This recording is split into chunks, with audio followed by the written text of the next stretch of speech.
प्रकृति ने हमारे शरीर को 5 तत्वों से बनाया है, लेकिन कलयुग के इंसानों ने इसमें एक और तत्व जोड़ दिया है, पैसा। कोई शक नहीं कि कुछ चीजें पैसे से नहीं खरीदी जा सकती, लेकिन बहुत कुछ पैसे से खरीदा जा सकता है। एक संत प्रवचन दे रहे थे, पैसे के पीछे मत भागो, ये माया का दलदल है, और जो इसमें फंस जाता है वो पूरी जिंदगी दुखी रहता है। वहां बैठे लोग तालियां बजा रहे थे, पर उन्हें यह नहीं पता था कि वो संत ये सब कहने के लिए पैसे लेते हैं। यही है माया का खेल। जिसे इस खेल की समझ आ गई, माया ने उसे ऊंचाइयों की चोटी तक पहुंचा दिया। दोस्तों, आज के समय में पैसा कमाना उतना मुश्किल नहीं है जितना पैसा बचाना और संभाल कर रखना मुश्किल है। पैसा कमाना मुश्किल नहीं है, उसे सेफ रखना मुश्किल है। बहुत सारे लोग हैं जो दिन रात मेहनत करते हैं, पैसा कमाते हैं, लेकिन कुछ समय बाद उनके पास कुछ भी नहीं बचता। क्यों? क्योंकि उन्होंने पैसा कमाने की कला तो सीख ली, पर उसे संभालने की समझ नहीं पाई।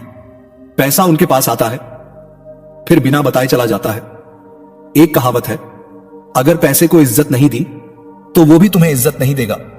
स्मार्ट लोग सिर्फ कमाते नहीं हैं, वो पैसा मैनेज करना, बचाना और लगाना भी जानते हैं। अगर आप सिर्फ कमाने पर फोकस करोगे तो सारा जीवन एक भागम भाग बन जाएगा।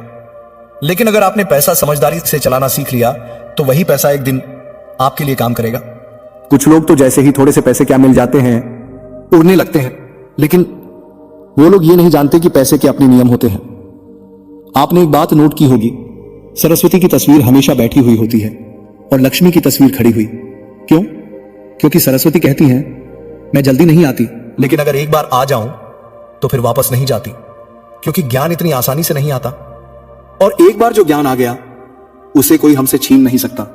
लेकिन लक्ष्मी के नियम अलग हैं, वो जल्दी आती है और जल्दी चली भी जाती है। अगर किसी को उसे संभालना नहीं आता तो लक्ष्मी उस घर को बहुत जल्दी छोड़ देती है। आज की इस कहानी में मैं आपको बताने जा रहा हूं पैसे से जुड़ी 6 ऐसी खर्चे की आदतें, जिन्हें अगर आपने आज और अभी से छोड़ दिया तो आप धन के असली नियम को समझ पाओगे। जरूरी नहीं कि आप कितना कमाते हो, महत्वपूर्ण यह है कि आप कमाई में से कितना बचाते हो। अगर आप इन 5-6 जगहों पर खर्च कम कर दो तो धीरे धीरे पैसा आपके घर में टिकने लगेगा। आप खुद महसूस करोगे कि हां, अब पैसा सच में हमारे घर में टिक रहा है। और अमीर बनने का पहला तरीका यही है कि थोड़ा खर्चा कम कर दो और कमाई बढ़ाने के रास्ते ढूंढो। तो चलिए जानते हैं कहानी के जरिए कि वो कौन सी 6 चीजें हैं जिन पर हमें पैसा नहीं खर्च करना चाहिए। लेकिन जैसा कि हमेशा कहता हूं, कहानी में खोने से पहले वीडियो को लाइक कर दीजिए, चैनल को सब्सक्राइब कर लीजिए और बेल आइकन को दबाकर ऑल पर जरूर कर दीजिए। तो शुरू करते हैं कहानी। एक गांव में 2 महिलाएं रहती थीं। एक के पास भैंस थी और दूसरी के पास बकरी। जिस महिला के पास भैंस थी उसे किसी भी चीज को संभाल कर रखने की समझ नहीं थी। उसकी भैंस बहुत सारा दूध देती थी, लेकिन वो दूध की कीमत को समझती ही नहीं थी। वो दूध घर की बिल्ली को पिला देती थी और बाकी का दूध यूं ही बर्बाद कर देती थी। उसे यह तक नहीं पता था कि दूध का सही उपयोग कैसे किया जाता है। वहीं दूसरी ओर जिस महिला के पास बकरी थी, उसे दूध की कीमत का पूरा अंदाजा था। वो दूध की हर एक बूंद को संभाल कर रखती थी। उसी दूध से वो दही जमाती और फिर घी निकालती। धीरे धीरे उसने काफी सारा घी जमा कर लिया। अब जिस महिला के पास भैंस थी, उसे कभी यह समझ ही नहीं आई कि दूध से घी भी निकाला जा सकता है। उसे कभी दूध की असली कीमत का एहसास ही नहीं हुआ। फिर एक दिन उसके घर कुछ मेहमान आ जाते हैं, और आप सब तो जानते ही हैं, सूखी रोटी तो किसी मेहमान को खिलाई नहीं जा सकती। इसलिए वो महिला उस बकरी वाली महिला के पास जाती है और थोड़ा सा घी उधार मांगती है। वो कहती है, मैं जल्दी ही अपनी भैंस को चारा खिलाकर उससे दूध निकालूंगी और उसी दूध से घी निकालकर तुम्हारा घी लौटा दूंगी। अब बकरी वाली महिला जो समझदार थी, वो 1 पाव घी उधार दे देती है। फिर क्या, उस भैंस वाली महिला मेहमानों को बढ़िया खाना खिलाती है। लेकिन कई दिन बीत जाते हैं, पर वो घी कभी वापस नहीं करती। एक दिन बकरी वाली महिला फिर उसके पास जाती है और कहती है, बहन, मैंने तुम्हें 1 पाव घी दिया था, अब मैं वो घी वापस लेने आई हूं। यह सुनकर भैंस वाली महिला हंसती है और कहती है, कौन सा घी? तुम मुझे क्या घी दोगी? मेरे पास तो खुद भैंस है। मेरे पास भैंस है और तेरे पास बकरी, मैं तुझसे घी क्यों मांगूंगी? मेरे पास तो बड़ी भैंस है, वो ढेर सारा दूध देती है, मैं खुद ही उससे घी निकाल लूंगी। मैं तुझसे उधार क्यों लूंगी? ऐसा कहकर वो महिला घी लौटाने से साफ मना कर देती है। अब बकरी वाली महिला चुपचाप लौट आती है। उसे पता था कि अब कोई उसकी बात पर भरोसा नहीं करेगा, क्योंकि सभी को यही लगता था कि जिसके पास भैंस है वो भला बकरी वाली से घी क्यों मांगेगी। सबका एक ही जवाब था, भैंस वाली महिला घी क्यों लेगी किसी से। लेकिन कुछ दूरी पर गांव में एक गुरुजी रहते थे। बकरी वाली महिला उनके पास जाती है और सारी बात बताती है। गुरुजी उस भैंस वाली महिला को भी बुलवाते हैं। भैंस वाली महिला गुरुजी के सामने भी वही बात कहती है, गुरुदेव ये झूठ बोल रही है, मेरे पास खुद की भैंस है, मैं इससे घी क्यों मांगूंगी। अब गुरुजी को यह निर्णय लेना था कि क्या वाकई भैंस वाली महिला ने बकरी वाली से घी मांगा था या नहीं, क्योंकि बकरी का दूध कम होता है और भैंस का बहुत ज्यादा। तो जाहिर सी बात थी, भैंस वाली को बकरी वाली से घी मांगने की जरूरत क्यों पड़ी। गुरुजी थोड़ी देर सोचते हैं और फिर दोनों महिलाओं को एक एक पानी से भरा घड़ा देते हैं। वो कहते हैं, इस घड़े से अपने हाथ पैर धोकर वापस आओ। अब भैंस वाली महिला घड़े को देखकर कहती है, गुरुदेव इतने से पानी से हाथ पैर कैसे धोऊंगी। वहीं बकरी वाली महिला चुपचाप पानी का घड़ा उठाती है और हाथ पैर चेहरा धोकर थोड़ा पानी बचाकर वापस आ जाती है। लेकिन भैंस वाली महिला सिर्फ चेहरा धोती है और पूरा घड़ा खाली करके ले आती है। गुरुजी दोनों घड़े देखकर मुस्कुराते हैं और कहते हैं, घी इस महिला ने ही मांगा था और इसे अब घी लौटाना चाहिए। गांव वाले हैरान होकर पूछते हैं, गुरुदेव इससे कैसे साबित होता है कि भैंस वाली ने घी लिया था। गुरुजी कहते हैं, ध्यान से देखो, जिस महिला ने बकरी पाली है उसने कम पानी में भी हाथ पैर चेहरा सब कुछ धो लिया और थोड़ा पानी बचा भी लिया, क्योंकि उसे किसी भी चीज की कीमत मालूम है। और दूसरी महिला ने पूरा पानी केवल चेहरा धोकर खत्म कर दिया।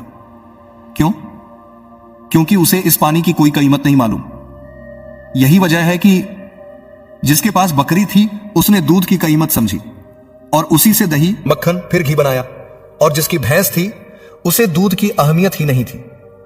इसलिए घर में दूध होते हुए भी मेहमानों के लिए घी नहीं था। यह सुनकर भैंस वाली महिला गुरुजी के चरणों में गिर पड़ती है। गुरुदेव मुझे क्षमा कीजिए, मैं अभी जाकर घी वापस कर दूंगी। गुरुजी मुस्कुराते हैं और कहते हैं, बूंद बूंद से ही घड़ा भरता है। हमारे पूर्वजों ने यह बात यूं ही नहीं कही। छोटी छोटी बचत हमारे भविष्य में बहुत बड़े फायदे में बदल सकती है, और यही बात लक्ष्मी पर भी लागू होती है। अगर हम लक्ष्मी को थोड़ा थोड़ा बचाएं तो वही लक्ष्मी भविष्य में बहुत बड़ा आशीर्वाद बन सकती है। दोस्तों, ये थी हमारी आज की कहानी। अब आइए जानते हैं वो 6 खर्चे जिन्हें हमें आज से ही बंद कर देना चाहिए। और जब कोई उन्हें समझाता है तो कहते हैं, क्या हम किसी से कम हैं? क्या ऐसे लोग ये नहीं समझते कि इससे सिर्फ हमारा नुकसान होता है? फायदा बिल्कुल नहीं। अगर सच में आपको अमेरिकन रास्ता अपनाना है तो सबसे पहले आपको इन फालतू खर्चों को रोकना होगा और उस पैसे को कहीं इन्वेस्ट करना सीखना होगा। मैं यह नहीं कहता कि आप अपने शौक पूरे मत करो। मेरा सिर्फ इतना कहना है कि वो चीज ही खरीदिए जिसकी आपको जरूरत है। किसी को देखकर कुछ मत खरीदिए। दूसरी बात, स्कीमों से दूर रहिए। सेल बढ़ाने के लिए अलग अलग ब्रांड्स की कंपनियां लुभावनी स्कीम्स लेकर आती हैं, लेकिन ये सब उनकी मार्केटिंग स्ट्रेटेजी होती है जिसे हम समझ ही नहीं पाते। बहुत से लोग इन्हीं स्कीमों के चक्कर में ऐसी चीजें खरीद लेते हैं जिनकी उन्हें कोई जरूरत ही नहीं होती। मान लीजिए अब बाजार में जाते हैं और देखते हैं कि कोई घड़ी 50% डिस्काउंट पर मिल रही है। अब आपके घर में पहले से 2-4 घड़ियां पड़ी हैं, लेकिन फिर भी आप वो घड़ी खरीद लेते हैं। हम यह नहीं समझ पाते कि यह सब सिर्फ एक चाल है। इससे हमें कोई फायदा नहीं होता, बल्कि फायदा सिर्फ कंपनी का होता है। इसलिए हमें ऐसे शौक कभी नहीं पालने चाहिए, क्योंकि यही गरीब रहने की सबसे बड़ी वजह है। अगर हम उन चीजों पर पैसे खर्च करेंगे जिनकी हमें जरूरत नहीं है, तो पैसे कब हमारे हाथ से निकल जाएंगे हमें पता ही नहीं चलेगा। अगर हम बार बार उन चीजों पर पैसे खर्च करेंगे जिनकी हमें जरूरत नहीं है, तो हमारे घर की लक्ष्मी नाराज हो जाती है और फिर धीरे धीरे वो घर छोड़कर चली जाती है। तीसरा खर्च। आज के समय में ज्यादातर लोग लोन लेकर बड़ी बड़ी चीजें खरीदते हैं, जैसे कार, बंगला, मोबाइल, और फिर सालों तक उसकी किस्तें चुकाते रहते हैं। उदाहरण के तौर पर आजकल हम क्रेडिट कार्ड का इस्तेमाल करते हैं। क्रेडिट कार्ड हमें वो पैसा खर्च करने के लिए कहता है जो हमारे पास होता ही नहीं, या फिर वो पैसा जो हमें आने वाला होता है हम पहले ही खर्च कर देते हैं। तो जरा सोचिए, अगर हम पहले से ही उधारी में जी रहे हैं तो हम अमीर कैसे बनेंगे? कर्ज सिर्फ जेब ही नहीं, दिमाग और आत्मा दोनों को बोझिल कर देता है। हर महीने जब सैलरी आती है तो उसका एक हिस्सा सीधा चला जाता है कर्ज की किस्तों में, और फिर हम सोचते हैं पैसा तो आता है लेकिन टिकता ही नहीं। लेकिन असली वजह यह है कि हम अपने भविष्य की कमाई को आज के शौक में बर्बाद कर देते हैं। इसलिए अगर आपको सही मायनों में लक्ष्मी को घर में रोकना है तो सबसे पहले उधारी से छुटकारा पाना सीखिए। कर्ज से जितनी जल्दी बाहर आएंगे, समृद्धि उतनी ही जल्दी आपके जीवन में आएगी। हम वो पैसा खर्च कर देते हैं जो हमारे पास अभी आया ही नहीं है, और फिर सपने देखते हैं अमीर बनने के। कैसे अमीर बने, इस पर वीडियो तो जरूर देखते हैं, लेकिन उन बातों को पूरा फॉलो नहीं करते। बहुत से लोग ऐसे भी हैं जो लोन लेकर जमीन खरीद लेते हैं और सोचते हैं जब मुनाफा होगा तब लोन चुका देंगे, लेकिन वो ये नहीं समझते कि लोन का बोझ हर दिन बढ़ता है। मुनाफा कब होगा कोई नहीं जानता, लेकिन लोन की किस्त हर महीने आनी ही है, ब्याज रुकता नहीं। इसलिए समझदार लोग पहले यह तय करते हैं कि जो पैसा आज है उसी से सही निवेश करें, क्योंकि जो पैसा आपका नहीं है उसे खर्च करना आपको अमीर नहीं बल्कि और भी ज्यादा कर्जदार बना देता है। याद रखिए, सपने देखना अच्छा है, लेकिन उन सपनों को पूरा करने के लिए हकीकत को समझना और अपनाना जरूरी है। हमें लोन से जितना फायदा नहीं होता उससे कहीं ज्यादा ब्याज देना पड़ता है। इसलिए दोस्तों, ऐसी गलती कभी मत करना। कभी भी कर्ज लेकर कोई चीज मत खरीदो। चौथी और सबसे बड़ी बात, हमेशा कैश में ही खर्च करो। कभी भी मोबाइल ऐप के जरिए पैसे खर्च मत करो। आपको शायद यह बात ना पता हो, लेकिन जब आप किसी भी सामान की पेमेंट फोन से करते हो तो आपको महसूस ही नहीं होता कि पैसा जा रहा है, क्योंकि वो आपके हाथ से नहीं निकलता। लेकिन जब आप जेब से नकद पैसा निकालते हो तो आपको झटका लगता है, यार पैसे खर्च हो रहे हैं। अगर आप यकीन नहीं करते तो एक बार यह तरीका खुद ट्राई करके देखो। यह आदत आपकी फालतू खर्च करने की सोच को बदलेगी और धीरे धीरे आप पैसे की अहमियत समझने लगेंगे। जब आप मार्केट जाएं और किसी चीज का पेमेंट फोन से करें तो आपको ज्यादा महसूस नहीं होगा कि आपका पैसा खर्च हो रहा है, लेकिन जिस दिन आप जेब से पैसा निकालकर पेमेंट्स करोगे उस दिन आपको अंदर से महसूस होगा कि हां, पैसा जा रहा है, मेरा पैसा खर्च हो रहा है और ज्यादा खर्च हो रहा है। अब पांचवी बात, आपको अपनी इमोशंस पर कंट्रोल रखना होगा। अगर आपको कोई चीज पसंद आती है और आप उसे खरीदना चाहते हैं तो पहले खुद से पूछिए, क्या वाकई मुझे इसकी जरूरत है? क्योंकि बहुत से लोग जब कोई चीज पसंद आती है तो बिना सोचे समझे झट से खरीद लेते हैं। कई बार ऐसा भी होता है कि कुछ स्कीम वाले लोग हमें कोई ऐसी चीज दिखा देते हैं जो हमें भा जाती है और हम उसे तुरंत खरीद लेते हैं। हमें ऐसी चीजों से बचना चाहिए। हमें वही चीज खरीदनी चाहिए जिसकी हमें सच में जरूरत हो। छठी और आखिरी बात, कभी भी कोई शौक पालना मत।